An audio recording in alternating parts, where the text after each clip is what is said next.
continue to get bits and pieces here of Genesis. We're in chapters 41 and chapter 42 today, tomorrow, today and tomorrow, kind of a big crux of the story of Joseph. Remember, Joseph is one of the 12 sons of Jacob, and Joseph was the favorite, one of the favorite of the sons, and the jealousy came about upon the other 10 brothers, and they wanted to kill him. They set out to kill him, and Reuben was like, we shouldn't kill him. Let's send him out in slavery instead. So at that point, Joseph gets sent out through numerous things. He ultimately becomes like second in command to Pharaoh in Egypt.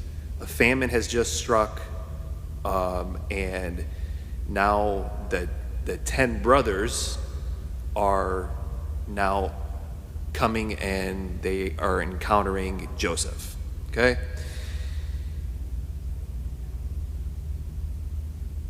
The part here, just for us, I think, to emphasize is, as they're talking and Joseph is concealing his identity to the 10, he wants to test his brothers.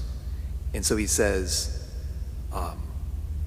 but you must come back to me with your youngest brother. Who's the youngest brother? Benjamin. Why is Benjamin significant? Because Benjamin and Joseph himself are the two sons of Jacob and Rachel. And Rachel was the woman that Jacob really loved.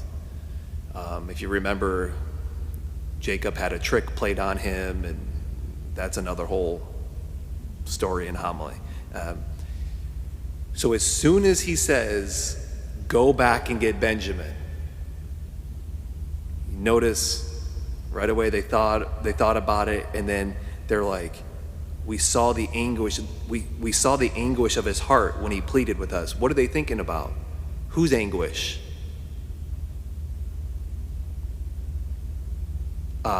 Joseph's anguish when he was in the pit, and he's probably looking up at his brothers like, why are you doing this to me? The look on Joseph's face as he gets sold into slavery. So the mind is going back to that mistake that they made out of the spot of jealousy. We saw the anguish of his heart when he pleaded with us. Their mind is going back. Okay, Benjamin. Joseph's asking, or they don't know it's Joseph. They're asking for Benjamin. Oh yeah, remember what we did with the other favorite? Yet we paid no heed to him. We paid no heed to the look on his face as he pleaded with us and say, hey, get me out of this pit. Don't sell me into slavery. That this is why the anguish now has come upon us, they're saying. Now comes the reckoning for his blood. So it's like, oh, here it comes up. There it is again. There's that moment. There's maybe that situation, the trial, the mistake that was never fully addressed, that we kind of just wanted to push under the rug. We've deceived, we've lied to our Father.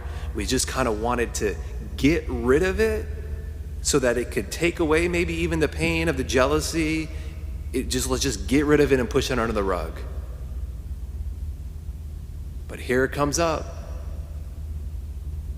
Now comes the reckoning for his blood. It was never fully addressed. I mean, is it not the case, like, we have a tendency with the difficulties, with trials, with even mistakes that we made? It's like, let's just get rid of it. Let's just put it over here. Let's put it under the rug. And here it comes up again, the day of reckoning. I forget what context it was, but Sister Miriam James, who came here, she's the speaker. She was here for the Healing the Whole Person conference that we had here a couple Novembers ago. And at one point, I think she was quoting someone else, but she says, again, I don't even remember the context that she said this in, but she says, no one ever gets away with anything. That's true. No one ever gets away with anything. It's like, oh, this insignificant thing, sin over here, or act of injustice. No one ever gets away with anything. the day of reckoning will come in one way or another. And here it comes up for them. And even maybe in little ways in our lives, it's like, let us pay attention and heed them when it's really ultimately a moment of grace. When that day of reckoning comes, see it as a moment of grace. And what we'll see play out here is this beautiful act of mercy. Joseph, unbelievable act of mercy, which will come out here tomorrow. And we'll skip a lot of stories if you want to read on your own, chapters 43, 44, and I think tomorrow will be in 45 to see kind of the other things and other tests that Joseph does for his brothers to see, hey, have they really changed? Are they really going to treat Benjamin the way they treated me? Or are they going to see Benjamin as one of their own, one of their brothers, which they didn't treat me as one of their brothers? Are they going to see Benjamin now, who's back at home with Jacob? Are they going to treat him the same way they treated me? And Joseph gives a number of different tests to see what it will be. And Joseph both, ultimately what we see is both of their hearts comes to the spot of mercy and forgiveness that's led up by Joseph. And so maybe just for us of like when those, there it comes up again. There it comes up. Day of reckoning. Like to see it as a graced moment. It's like, what are those things that maybe I just keep pushing here? Relationships, oftentimes avoiding and ignoring problems leads to unresolved issues that resurface later with oftentimes greater intensity. But they're moments of grace. They're moments of grace when they come. And so let us bring our hearts to bring maybe these situations. There's a spider right there crawling up the microphone as we come here before the Lord and receive him and be nourished with him.